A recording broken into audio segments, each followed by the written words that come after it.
Décryptage. L'invité de Karl Sivat ce matin, Dominique Lancou, président du Conseil national des compagnies d'experts de justice. Bonjour. Bonjour Dominique Lancou. Bonjour Karl Sivat, bonjour mademoiselle, merci de m'accueillir. Alors vous participez, président, jusqu'à vendredi au colloque organisé par la compagnie des experts de justice de Fort-de-France. C'est quoi tout d'abord un expert de justice? Alors, un expert de justice, c'est avant tout un technicien à qui le juge demande de rechercher la vérité pour lui permettre de trancher une situation en droit, dans un débat juridictionnel. Mais souvent, cet expert peut amener les parties, avant de revenir vers le juge, vers une conciliation, ce qui est souvent le but recherché. Comment devient-on expert et qui peut l'être? Est-ce que tout le monde peut être expert? Eh bien vous-même, Karl Sivat, vous feriez probablement un très très bon expert. Il y a des experts en communication, il y a des experts, bien sûr, dans les grandes professions, la médecine, le bâtiment, ingénieurs et architectes, les experts comptables, les experts en matière agricole, en estimation immobilière, en matière agricole. Il y a des spécialistes, notamment pour les vins et spiritueux, le rhum de la Martinique et le Bordeaux qui m'est très cher. Alors, fort de votre expertise, sans jeu de mots, sur les missions remplies par ces techniciens, de plus en plus, la société se tourne vers la justice pour tout type d'intervention. Aujourd'hui, est-ce qu'il y a un domaine dans lequel les experts ne sont pas encore sollicités? Oh, quasiment pas. Quasiment pas. Vous savez, alors, dès qu'il y a, devant le foisonnement des sciences et des techniques, on se rend compte que de plus en plus souvent, il y a des contentieux de plus en plus complexes. Je pense notamment à l'environnement. Il est évident que l'environnement est quelque chose qui va toucher de plus en plus nos concitoyens. Notamment, regardez, j'ai un ami qui est expert spécialisé dans la pierre. Et il vient d'écrire actuellement une étude pour déterminer quels sont les méfaits de la pollution sur les bâtiments publics. Alors on parle dans le corps des experts, des savants, l'expert savant, et puis il y a le fameux arrêt Perruche. Oui. Alors qui est un véritable tournant. Voilà. Alors c'est vrai, vous avez raison. Il y avait d'abord, au début, dans l'Antiquité, on partait d'un expert constatant. C'est l'homme qui constate un état de fait. Les premiers experts, c'était souvent des experts en matière médico-légale, où on demandait à un médecin de savoir si un homme pouvait subir, ce qui me choque, un châtiment corporel, ou bien savoir si une femme était enceinte. Bon, et maintenant, de plus en plus, on est passé vers un expert qui est un expert savant. Et vous faites allusion à l'arrêt Perruche.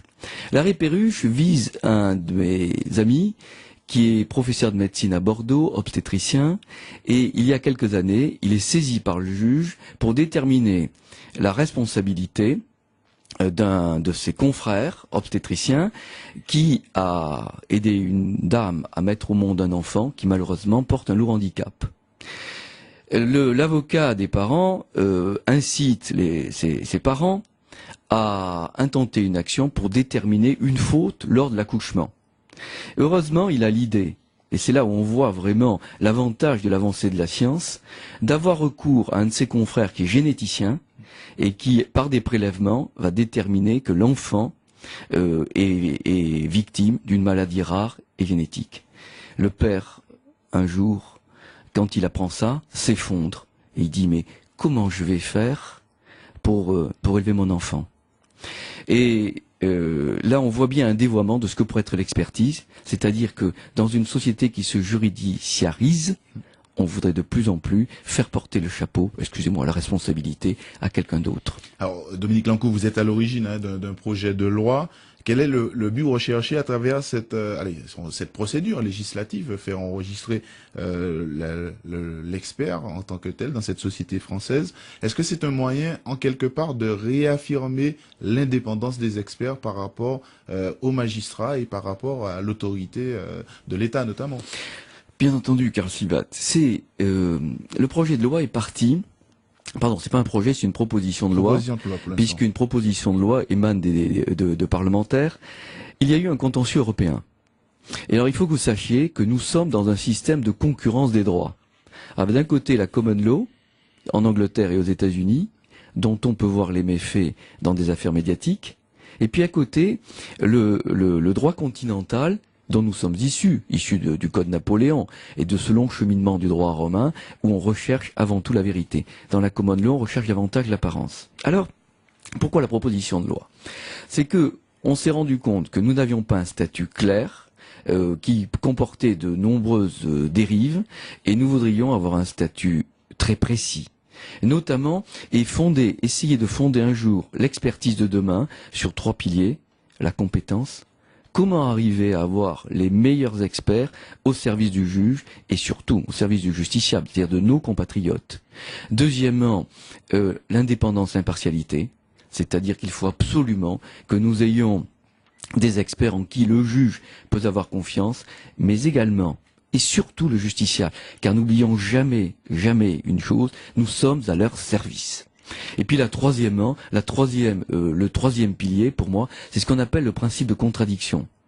C'est-à-dire, pour moi, le principe de contradiction, c'est en quelque sorte une méthode scientifique de découverte de la vérité. Mais par contre, dans un débat loyal, avec l'égalité des armes.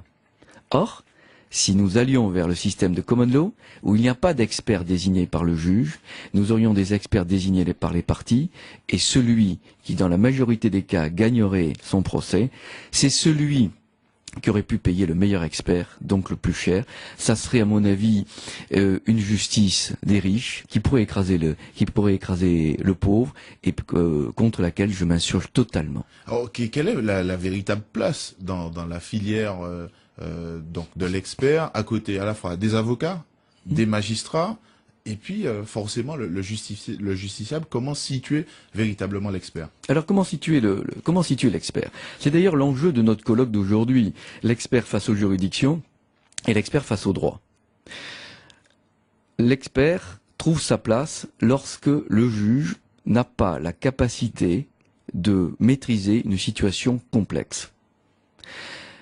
Le juge, c'est le détenteur du pouvoir régalien de l'État.